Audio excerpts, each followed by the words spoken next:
안녕하세요 여러분. 오늘 우리는 배우 유아인 씨의 마약 투약 혐의 사건을 통해 약물 중독에 대한 우리 사회의 시선을 이야기하려 합니다. 범죄자로 낙인 찍힌 한 배우의 모습 뒤에 숨겨진 약물 중독이라는 질병과 무분별한 여론 재판의 민낯을 팩트 위주로 깊이 있게 살펴보겠습니다. 배우 유아인 씨의 마약 투약 혐의 사건에 대해 사회적 타살이라는 의견이 나온 것은 고 이선균 씨 사건과는 조금 다른 맥락입니다. 유아인 씨의 경우 언론의 과도한 보도와 여론의 무분별한 비난이 있었던 것은 비슷하지만 피의사실 공표나 무리한 수사에 대한 직접적인 비판보다는 약물 중독이라는 질병에 대한 사회적 낙인과 혐오가 한 사람을 궁지로 몰았다는 주장이 더 강하게 제기됩니다. 1. 정신질환과 약물 중독에 대한 몰이해. 수면장애 및 우울증. 유아인 씨는 오랜 기간 동안 직업적 스트레스와 불규칙한 생활 패턴으로 인해 극심한 수면장애와 우울증을 겪었다고 주장했습니다. 이로 인해 정신과 치료를 받으면서 의료용 마약류인 프로포폴 등을 투약하게 되었다는 것이 그의 변호인 측 주장입니다. 범죄자, 환자 논란.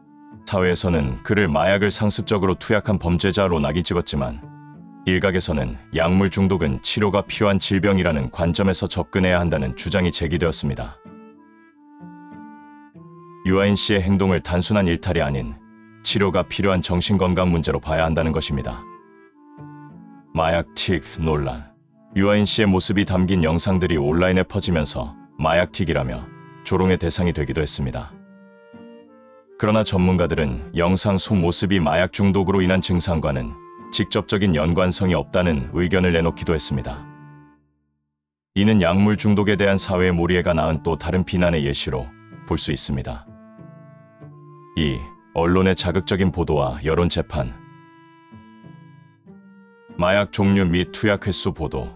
유아인 씨가 대마, 프로포폴, 케타민, 코카인, 졸피뎀 등 여러 종류의 마약류를 투약했다는 사실이 연일 보도되면서 국민적 공분은 더욱 커졌습니다.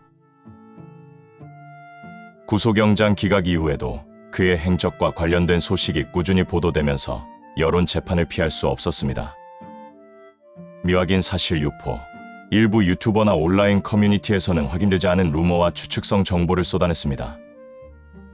이로 인해 유아인 씨의 사생활과 관련된 잘못된 정보들이 무분별하게 확산되면서 그에 대한 부정적인 이미지를 더욱 고착화했습니다. 피해, 호소와 비판. 유아인 씨는 재판 과정에서 자신의 잘못을 반성하면서도 대중에게 심려를 끼쳤고 막대한 대가를 치르게 될 것이라며 심리적 고통을 호소하기도 했습니다. 그러나 이마저도 동정심 유발이라는 비판을 받으며 그의 상황은 더욱 악화되었습니다.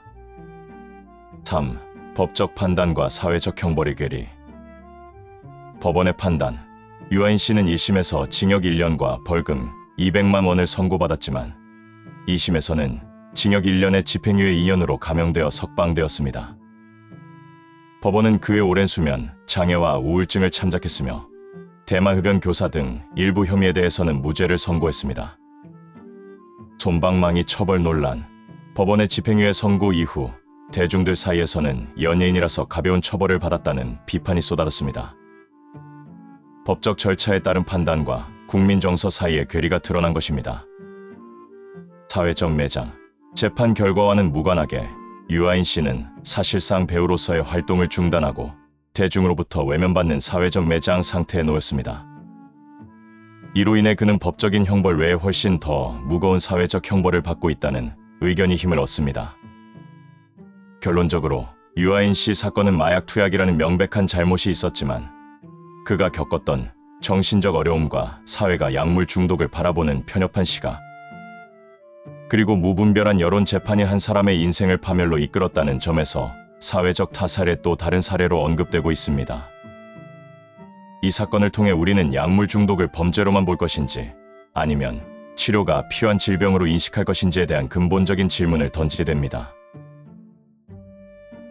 유아인 씨 사건은 한 연예인의 일탈로만 치부할 수 없습니다. 이는 약물 중독을 질병이 아닌 범죄로만 바라보는 우리 사회의 편견이 낳은 비극일 수 있습니다. 우리는 이제 누가 더 나쁜가를 따지는 대신 어떻게 함께 치유할 것인가를 고민해야 합니다. 따뜻한 시선과 관심이 한 사람의 삶을 되돌릴 수 있다는 것을 기억해 주십시오. 결국 유아인 씨는 법적인 처벌 외에 사회적 낙인이라는 무거운 형벌을 받고 있습니다.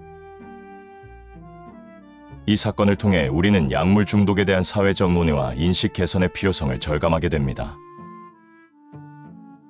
무작정 비난하기보다 약물 중독을 겪는 이들이 치료받을 수 있는 환경과 제도를 마련하는 것, 그것이 바로 우리가 이 비극으로부터 배워야 할 가장 중요한 교훈일 것입니다. 감사합니다. 구독, 좋아요는 저에게 큰 힘이 됩니다.